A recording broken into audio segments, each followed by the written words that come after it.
TDP అధినేత Chandrababu అరెస్టుపై Telangana Congress senior నేత మధు యాష్కి సంచలన వ్యాఖ్యలు చేశారు.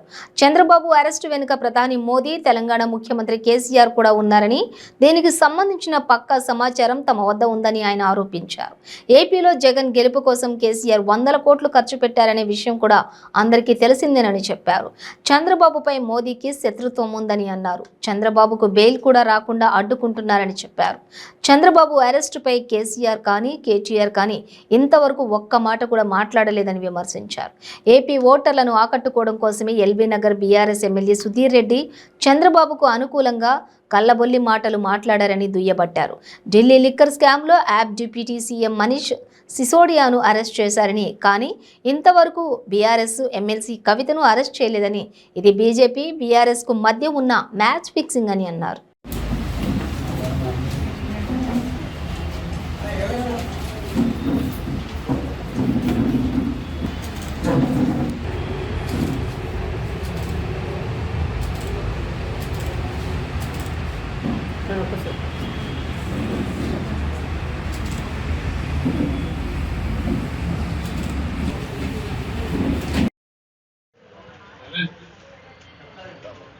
తెలంగాణ ప్రసాదించిన తెలంగాణ తల్లి సోనియమ్మ గారు నిన్న తెలంగాణకు వచ్చి తుగ్గూడ ప్రాంతం నుంచి తెలంగాణ ప్రజలకి రేపు ఏర్పడబోయే కాంగ్రెస్ పార్టీ ప్రభుత్వం ఏమి చేయబోతుందనే దాంట్లో 6 గ్యారంటీ స్కీములు ప్రకటించడం జరిగినది. రైతు భరోసా, మహాలక్ష్మి, గృహజ్యోతి, ఇంద్రమ్మ ఇండ్లు, యువ వికాసం, చేయూత ఈ పథకాలతోటి బీఆర్ఎస్ పార్టీ నాయకులు కొనుక్కుడు కొట్టి మతి భ్రమించి మాట్లాడుతూ ఉన్నాడు. ట్విట్టర్ టిల్లు మాట్లాడుతూ ఉన్నాడు. ఈ రాబందులు అనేది అసలు రాబందుల సమితియే నీ పార్టీ కాబోయే. టీఆర్ఎస్ పార్టీకి వారంటీ కథమైపోయినందుకే బీఆర్ఎస్ పార్టీ అని మొదలుపెట్టినాం. ఈ బీఆర్ఎస్ పార్టీకి నా వారంటీ లేదు, నా గ్యారంటీ లేదు. ఎందుకంటే వచ్చే 100 రోజులలో ఈ బీఆర్ఎస్ కథమే. అబద్ధాలు మాట్లాడే హరీష్ రావు గారు, తారక రామారావు మాట్లాడుతూ ఉన్నారు. ఈ గ్యారంటీలు ఏ విధంగా అమలు చేస్తారనేది 6 గ్యారంటీ పథకాలని కాంగ్రెస్ పార్టీ రేపు ఏర్పడే కాంగ్రెస్ సద్వన ప్రభుత్వం 100 రోజులలో ఈ పథకాలు అమలు చేసి తీరుతుంది. కాంగ్రెస్ పార్టీ అంటేనే నిబద్ధత, నిజాయితీ గల పార్టీ. తెలంగాణ ఏర్పాటు చేస్తామని చెప్పినాము, చేసి చూపించాము. హైదరాబాద్ నగర ఆదాయాన్ని ఆంధ్రకు పంచకుండా తెలంగాణకే పరిమితం చేస్తూ రాష్ట్ర ఏర్పాటు చేసినందుకే తెలంగాణ రాష్ట్రం ఒక ధనిక రాష్ట్రంగా ఎదిగినది. ఆ ధనిక రాష్ట్రాన్ని అప్పుల కుప్పలో నూకి 1,00,000 కోట్ల పైన అవినీతి సంపాదించి, ఇది మేము అడగట్లే, మీ పార్టీ ఎమ్మెల్యేనే చెప్పినాడు, హరీష్ రావు లబ్బర్ చెప్పులతో డబ్బా పెట్టెతో తిరగటోడికి వాళ్ళ 1,000 కోట్లు వచ్చాయని చెప్పినాడు. అంటే 10 సంవత్సరాలలో మీరు కూడగట్టుకున్నది, దోచుకున్నది, మీ దోపిడీని ఆపేసేస్తే 1,00,000 కోట్ల పైన తెలంగాణ ప్రజలకు మిగులుతాయి. తెలంగాణకు వచ్చే ఆదాయంతో ఈ పథకాలు 6 గ్యారంటీ స్కీములు, మిగతా మేనిఫెస్టో అమలు చేసి తీరుతాం. నీకు దమ్ము ధైర్యం ఉంటే రా, ఎక్కడైనా చర్చ పెడతాం. రాష్ట్ర ఆర్థిక స్థితిగతులు ఏంటి, రాష్ట్ర ఆదాయం ఎంత, దాన్ని ఏ విధంగా అవినీతిలో కాకుండా ఆదా చేసుకుంటూ ఈ పథకాలు అమలు చేయొచ్చు అనేది నిరూపిస్తాం. ఈ ప్రభుత్వం నూకలు చెల్లినాయి కాబట్టి మాట్లాడుతూ ఉన్నారు. మీరు చెప్పినవన్నీ, మీరు చేసిన పథకాలను కూడా డెమో కింద అటు డెమో మోడల్ తీసుకొచ్చి చూపించడు. ఇవాళ దళిత బంధు ఎంతమందికి ఇచ్చినావు, 2 బెడ్రూమ్ల ఇల్లు ఎంతమందికి ఇచ్చినావు, ఎన్ని లక్షల మంది లబ్ధిదారులు ఉంటే మీరు ఇచ్చింది ఎంత, 10 సంవత్సరాలలో మీరు ఇచ్చిన అమలు చేసిన పథకాలు ఎన్ని, ఆ లెక్క తీసి తెలిసిపోతుంది. మీద ఒక డెమో ప్రభుత్వం. పథకాలు ప్రకటనకి పరిమితం అవుతున్నాయి, ఉద్యోగాలు కూడా ప్రకటనకి పరిమితం అవుతున్నాయి, మీ పథకాలు కూడా ప్రకటనకి పరిమితం అవుతున్నాయి. కాంగ్రెస్ పార్టీ అంటే నిజాయితీతోటి, నిబద్ధతోటి పూర్తి చేస్తాం. ఈ పథకాలు మిగతా రాష్ట్రం కూడా జరిగినది, ఇక్కడ కూడా తెలంగాణలో కూడా కాంగ్రెస్ పార్టీ ప్రభుత్వం అమలు చేసి తీరుతాం. చంద్రబాబు నాయుడు అరెస్టు వెనకాల కేసీఆర్, మోదీ గారి యొక్క పాత్ర ఉన్నది. చంద్రశేఖర్ రావు జగన్ ప్రభుత్వం గెలవడానికి కొరకు 100 కోట్లు ఖర్చు పెట్టిందనేది అందరికి విదితమే. మోదీ గారికి చంద్రబాబు నాయుడు పైన ప్రత్యేక దుష్మని లాంటి ఉన్నది వారికి. ఎన్డీఏ టైం అప్పటి నుంచి అతని అరెస్ట్ వెనకాల వీళ్ళ పాత్ర ఉన్నది. కాంగ్రెస్ పార్టీ జాతీయ spokes person general secretary Jayaram Ramesh గారు పార్టీ యొక్క స్టాండ్ వివరించినారు. ఎవరు నేరం చేసినా డ్యూ ప్రాసెస్ ఆఫ్ లా అనేది పాటించాలి. దేశంలో ఉన్న లీగల్ ప్రాసెస్ సిస్టంతోనే జరగాలి. బెయిల్ కూడా రాకుండా అడ్డుకుంటుందనంటే అతని అరెస్ట్ వెనకాల నాకు పూర్తి సమాచారం ఉంది. మాకు కేసీఆర్ దీని వెనకాల ఉన్నాడు, నరేంద్ర మోదీ దీని వెనకాల ఉన్నాడు. వీరిద్దరు కలిసిన కుట్రలో భాగంగానే ఆంధ్రప్రదేశ్ ప్రభుత్వం చంద్రబాబు నాయుడు అరెస్ట్ చేసినారు.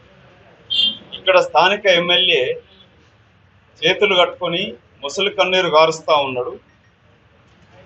వాళ్ళ పార్టీ ముఖ్యమంత్రి మాత్రం నోరు వెదుపుతలేడు. బీఆర్ఎస్ పార్టీ చంద్రశేఖరరావు కానీ వాళ్ళ వర్కింగ్ ప్రెసిడెంట్ కానీ చంద్రబాబు విషయం పైన ఒక్క మాట మాట్లాడలేదు. ఇక్కడ ఆంధ్ర ప్రాంతం నుంచి వచ్చి నివసిస్తున్న మా అక్కజెల్లెల అన్నదమ్ముల కొరకు, వాళ్ళ ఓట్లు గుంజడానికి కొరకు ఈ ఎల్బీనగర్ ఎమ్మెల్యే సుధీర్ రెడ్డి కళ్ళబొల్లి మాటలు నమ్ముతూ మేకతోలు కప్పుకున్న పులిలాగా ప్రవర్తిస్తూ ఉన్నాడు. ఇతను మీతో చేతులు కట్టు నిలబడినంత మాత్రాన వాళ్ళ పార్టీ నాయకుడు స్టాండ్ మారలే. ఈ స్థానిక ఎమ్మెల్యే యొక్క పార్టీ కాంగ్రెస్తో గెలిచి, అది చంద్రబాబు దయతో కూడా గెలిచినాడు. ఈ రెండు కలయికతో గెలిచినాక మళ్ళీ ఓటు దండుకోవడానికి కొరకు ఏదో కన్నీరు గార్చి నటిస్తున్నాడు. వాళ్ళ ముఖ్యమంత్రి మాత్రం ఇప్పటిదాకా నోరు విదపలేదు. కాంగ్రెస్ పార్టీ స్పష్టంగా ఉన్నది, నేరం చేసిన వాళ్ళు శిక్షార్హులే. కానీ నేరస్తులు అని గుర్తించాల్సింది ఎవరు? కోర్టులు కూడా డ్యూ ప్రాసెస్ కింద పనిచేయాలి. ఒకటే మీకు పూర్తి విషయం చెప్పగలుగుతాను. ఆమ్ ఆద్మీ పార్టీ యొక్క డిప్యూటీ ముఖ్యమంత్రిని లిక్కర్ స్కామ్ కింద అరెస్ట్ చేసినారు. మళ్ళీ అదే కవితని ఎందుకు అరెస్ట్ చేయలే? చంద్రబాబు నాయుడు అరెస్ట్ చేసి జైల్లో పెడతారు, కానీ కవితని అరెస్ట్ ఎందుకు చేయలేదు? దీన్ని బట్టి మీకు అర్థమైపోయింది match fixing TRS party, BJP party and YSRCP party మధ్య. ఇది కాంగ్రెస్ పార్టీ స్టాండ్ ఆంధ్ర చంద్రబాబు నాయుడు పై అరెస్ట్.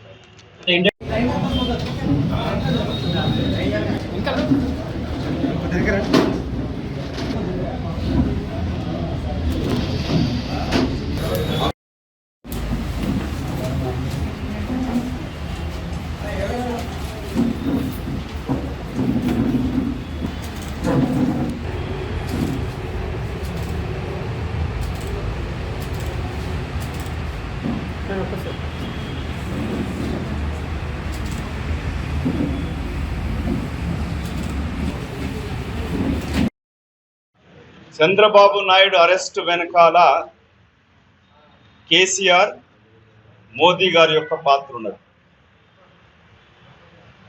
చంద్రశేఖరరావు జగన్ ప్రభుత్వం గెలవడానికి కొరకు 100 కోట్లు ఖర్చు పెట్టిననేది అందరికి విదితమే.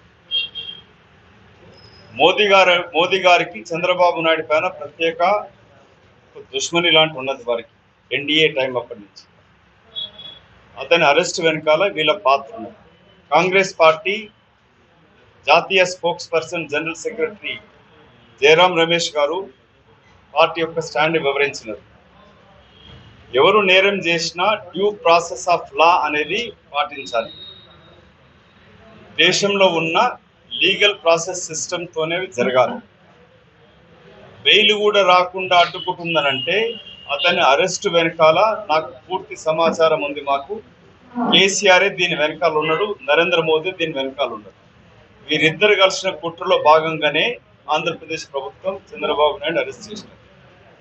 ఇక్కడ స్థానిక ఎమ్మెల్యే చేతులు కట్టుకొని ముసలి కన్నీరు గారుస్తూ ఉన్నాడు. వాళ్ళ పార్టీ ముఖ్యమంత్రి మాత్రం నోరు వెదుపుతలేడు. బీఆర్ఎస్ పార్టీ చంద్రశేఖరరావు కానీ వాళ్ళ వర్కింగ్ ప్రెసిడెంట్ కానీ చంద్రబాబు విషయం పైన ఒక్క మాట మాట్లాడలేదు. ఇక్కడ ఆంధ్ర ప్రాంతం నుంచి వచ్చి నివసిస్తున్న మా అక్కజెల్లెల అన్నదమ్ముల కొరకు, వాళ్ళ ఓట్లు గుంజడానికి కొరకు ఈ ఎల్బీనగర్ ఎమ్మెల్యే సుధీర్ రెడ్డి కళ్ళబొల్లి మాటలు నమ్ముతూ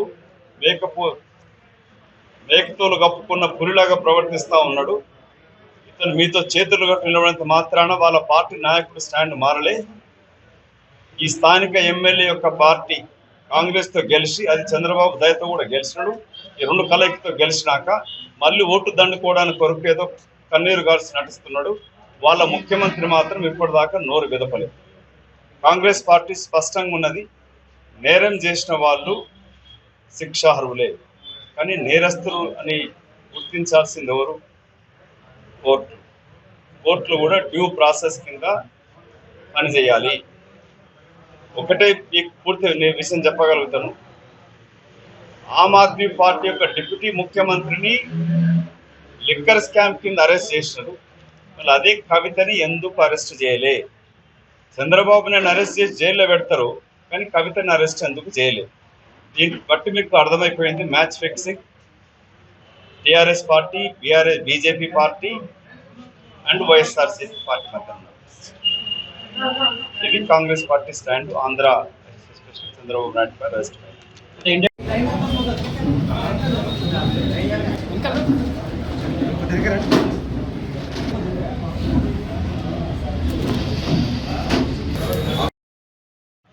చంద్రబాబు నాయుడు అరెస్ట్ వెనకాల కేసీఆర్, మోదీ గారి యొక్క పాత్ర ఉన్నది. చంద్రశేఖరరావు జగన్ ప్రభుత్వం గెలవడానికి కొరకు 100 కోట్లు ఖర్చు పెట్టిందనేది అందరికి విదితమే. మోదీ గారికి చంద్రబాబు నాయుడు పైన ప్రత్యేక దుష్మని లాంటి ఉన్నది వారికి, ఎన్డీఏ టైం అప్పటి నుంచి. అతని అరెస్ట్ వెనకాల వీళ్ళ పాత్ర ఉన్నది. కాంగ్రెస్ పార్టీ జాతీయ spokes person general secretary Jayaram Ramesh గారు పార్టీ యొక్క స్టాండ్ వివరించినారు. ఎవరు నేరం చేసినా డ్యూ ప్రాసెస్ ఆఫ్ లా అనేది పాటించాలి. దేశంలో ఉన్న లీగల్ ప్రాసెస్ సిస్టంతోనే జరగాలి. బెయిల్ కూడా రాకుండా అడ్డుకుంటుందనంటే అతని అరెస్ట్ వెనకాల నాకు పూర్తి సమాచారం ఉంది. మాకు కేసీఆరే దీని వెనకాల ఉన్నాడు, నరేంద్ర మోదీ దీని వెనకాల ఉన్నాడు. వీరిద్దరు కలిసిన కుట్రలో భాగంగానే ఆంధ్రప్రదేశ్ ప్రభుత్వం చంద్రబాబు నాయుడు అరెస్ట్ చేసినారు. ఇక్కడ స్థానిక ఎమ్మెల్యే చేతులు కట్టుకొని ముసలి కన్నీరు గారుస్తూ ఉన్నాడు. వాళ్ళ పార్టీ ముఖ్యమంత్రి మాత్రం నోరు వెదుపుతలేడు. బీఆర్ఎస్ పార్టీ చంద్రశేఖరరావు కానీ వాళ్ళ వర్కింగ్ ప్రెసిడెంట్ కానీ చంద్రబాబు విషయం పైన ఒక్క మాట మాట్లాడలేదు. ఇక్కడ ఆంధ్ర ప్రాంతం నుంచి వచ్చి నివసిస్తున్న మా అక్కజెల్లెల అన్నదమ్ముల కొరకు, వాళ్ళ ఓట్లు పుంజడానికి కొరకు ఈ ఎల్బీనగర్ ఎమ్మెల్యే సుధీర్ రెడ్డి కళ్ళబొల్లి మాటలు నప్పుతూ మేకతోలు కప్పుకున్న పులిలాగా ప్రవర్తిస్తూ ఉన్నాడు. ఇతను మీతో చేతులు కట్టి నిలబడినంత మాత్రాన వాళ్ళ పార్టీ నాయకుడు స్టాండ్ మారలే. ఈ స్థానిక ఎమ్మెల్యే యొక్క పార్టీ కాంగ్రెస్ తో గెలిచి, అది చంద్రబాబు దయతో కూడా గెలిచినాడు. ఈ రెండు కలయికతో గెలిచినాక మళ్ళీ ఓటు దండుకోవడానికి కొరకు ఏదో కన్నీరు గార్చి నటిస్తున్నాడు. వాళ్ళ ముఖ్యమంత్రి మాత్రం ఇప్పటిదాకా నోరు విదపలేదు. కాంగ్రెస్ పార్టీ స్పష్టంగా ఉన్నది, నేరం చేసిన వాళ్ళు శిక్షార్హులే, కానీ నేరస్తులు అని గుర్తించాల్సింది ఎవరు? కోర్టులు కూడా డ్యూ ప్రాసెస్ కింద పనిచేయాలి.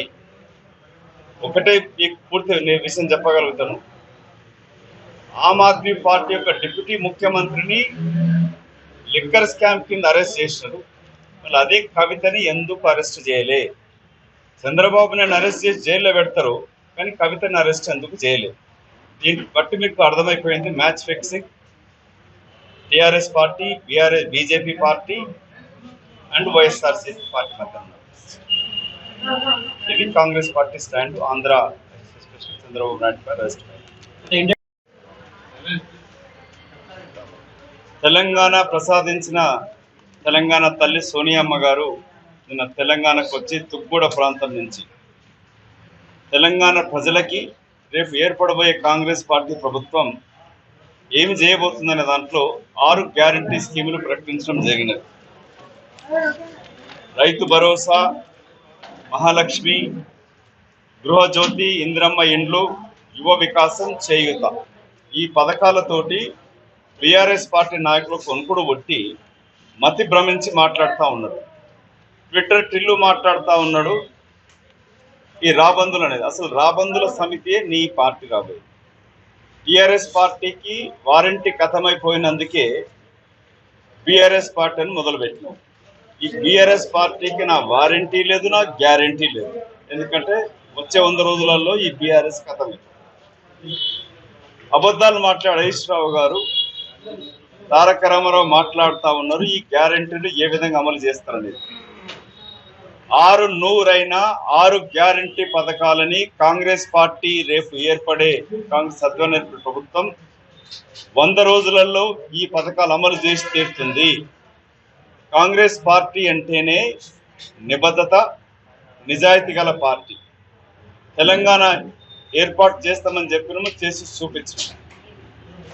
హైదరాబాద్ నగర ఆదాయాన్ని ఆంధ్రకు పంచకుండా తెలంగాణకే పరిమితం చేస్తూ రాష్ట్ర ఏర్పాటు చేసినందుకే తెలంగాణ రాష్ట్రం ఒక ధనిక రాష్ట్రంగా ఎదిగినది.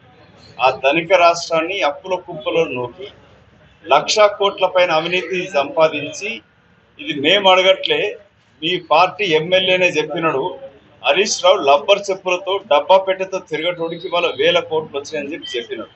అంటే 10 సంవత్సరాలలో మీరు కూడగట్టుకున్నది, దోచుకున్నది, మీ దోపిడీని ఆపేసేస్తే 1,00,000 కోట్ల పైన తెలంగాణ ప్రజలకు మిగులుతాయి. తెలంగాణకు వచ్చే ఆదాయంతో ఈ పథకాలు, 6 గ్యారంటీ స్కీములు, మిగతా మేనిఫెస్టో అమలు చేసి తీరుతాం. నీకు దమ్ము ధైర్యం ఉంటే రా, ఎక్కడైనా చర్చ పెడతాం. రాష్ట్ర ఆర్థిక స్థితిగతులు ఏంటి, రాష్ట్ర ఆదాయం ఎంత, దాన్ని ఏ విధంగా అవినీతిలో కాకుండా ఆదా చేసుకుంటూ ఈ పథకాలు అమలు చేయొచ్చు అనేది నిరూపిస్తాం. ఈ ప్రభుత్వం నూకలు చెల్లనే కాబట్టి మాట్లాడుతూ ఉన్నారు.